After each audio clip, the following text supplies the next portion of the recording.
ఇడ్లీ, దోశ, పూరి మనకెంతో ఇష్టమైన ఆహార పదార్థాలు.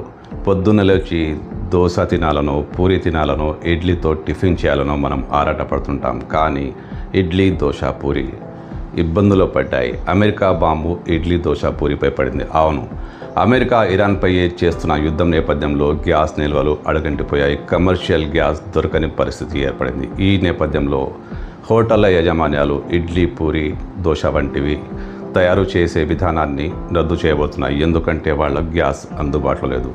ఆ హోటళ్లలో మీకు ఇడ్లీ, పూరి కనిపించకపోవచ్చు.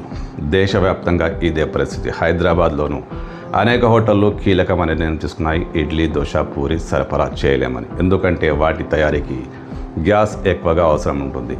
తమ దగ్గర గ్యాస్ నిల్వలు 2 రోజుల వరకు మాత్రమే ఉన్నాయి. ఇక ఇడ్లీ, దోశ, పూరి ఎలా తయారు చేస్తామంటూ వాళ్ళు ప్రశ్నిస్తున్నారు. ప్రభుత్వం గ్యాస్ సమస్యను పరిష్కరించేందుకు అనేక సమీక్షలు చేస్తున్న గ్యాస్ అందుబాటులో ఉంటే కదా.